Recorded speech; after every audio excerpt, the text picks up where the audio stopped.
Padahal 60% Republik ini akan masa depannya ditentukan oleh anak muda ini.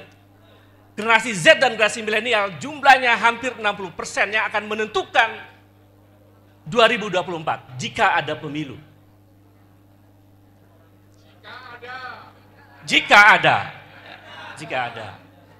ada pemilu.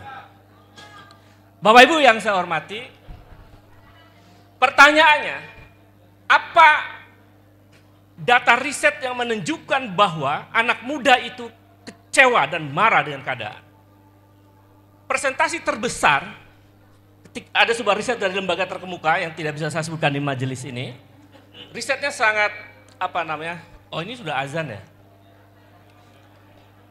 Pak Jenderal sebenarnya harus segera ke belakang dulu ya. Baik. Sebentar lagi nanti ada waktu sholat asar ya.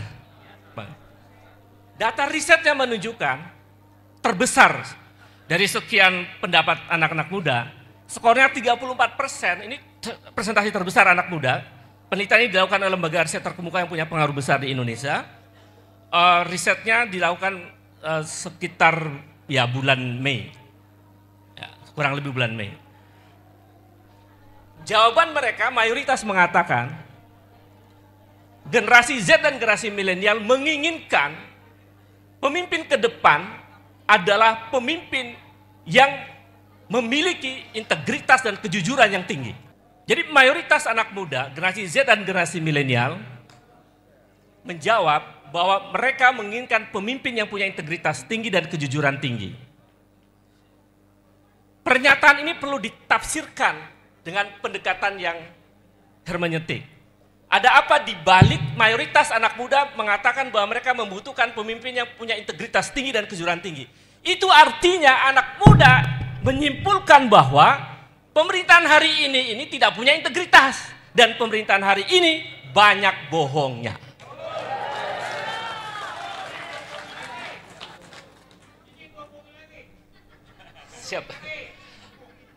Siapa? Bapak Ibu yang saya hormati, kalau kita lihat data-data yang lebih empirik, misalnya, tadi mungkin Prof. Antoni sudah menjelaskan sekilas, kita melihat klaim-klaim yang dilakukan oleh pemerintah mengatakan bahwa pertumbuhan ekonomi naik dalam 1 tahun terakhir. Sekarang angka pertumbuhannya 5,3%. Dalam logika ekonomi, kalau angka pertumbuhan ekonomi naik, mestinya pengangguran tidak naik. Artinya tanah ekonomi hidup. Ini aneh. Angka pertumbuhan ekonomi naik, tetapi pengangguran bertambah. Angka pertumbuhan ekonomi naik, tetapi kemiskinan bertambah. Ini Prof. Sri Edi Suarsono akan saya kira jauh lebih memahami. Mohon izin, Prof. Tetapi faktanya justru kemiskinan bertambah, pengangguran bertambah. Ini artinya ada yang salah di Republik ini. Kemudian saya cek, ternyata saya cek kan, kita cek sama-sama. Siapa sih dalam episode dalam 1-2 tahun terakhir ini yang kekayaannya bertambah? Ternyata 70,03% justru para pejabat yang kekayaannya bertambah. Ini ada ironi yang luar biasa. Di tengah rakyat yang miskin bertambah, pengangguran bertambah, justru para pejabat kekayaannya bertambah. Hidup rakyat!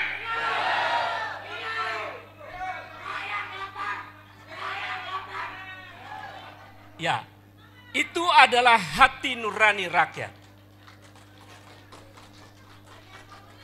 Saya sehari-hari, setiap pekan hampir rutin ketemu buruh. Oh, cerita tentang buruh luar biasa. Ada cerita sampai bunuh diri.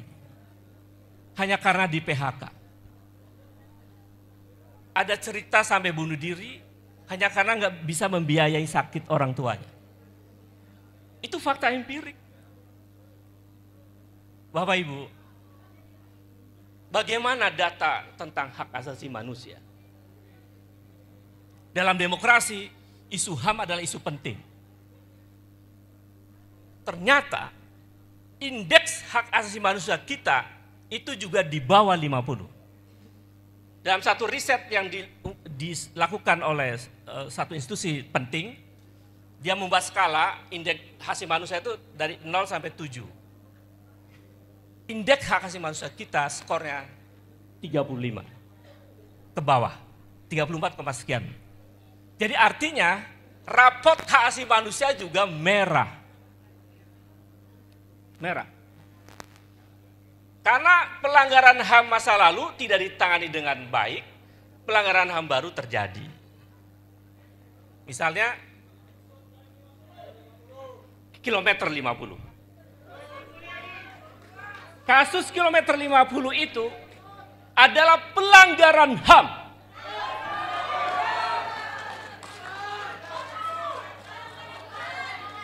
Yang menyimpulkan itu pelanggaran HAM bukan hanya kita-kita di sini, tapi Komisi Nasional Hak Asasi Manusia Republik Indonesia mengatakan bahwa itu adalah pelanggaran HAM.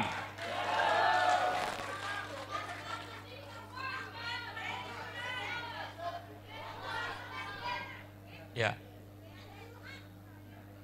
Belum lagi kita ingat tahun 2019.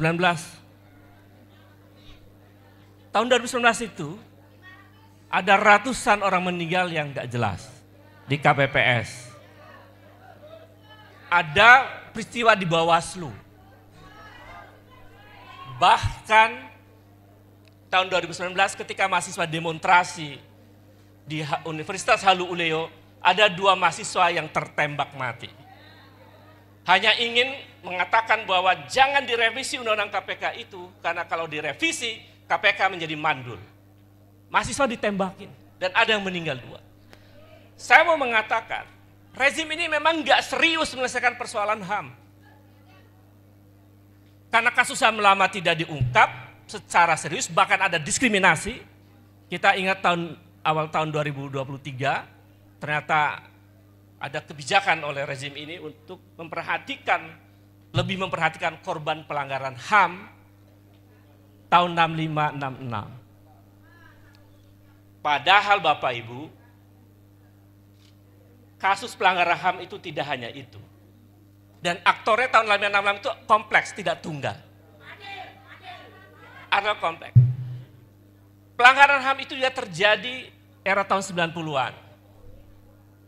Pelanggaran HAM juga terjadi tahun 98. Dan pelanggar-pelanggar HAM-nya itu sekarang ada di istana. Ada di istana. Jadi nggak punya otoritas moral pemerintahan ini bisa mengatasi pelanggaran HAM. Karena para pelanggar HAM-nya ada di istana, bahkan ada yang diangkat menjadi menteri.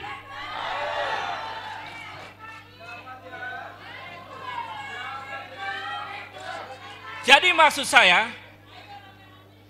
problem yang sekian banyak ini dari soal demokrasi yang memburuk, korupsi yang merajalela, pelanggaran HAM yang luar biasa, penegakan hukum yang tajam ke bawah tumpul ke atas. Itu menunjukkan bahwa problem kita ini sangat luar biasa. Dan kalau problem kita sangat luar biasa, hanya bisa diselesaikan dengan cara-cara luar biasa. Dan saya kira kehadiran Bapak Ibu di sini adalah tanda-tanda perubahan itu akan segera terjadi. Terima kasih.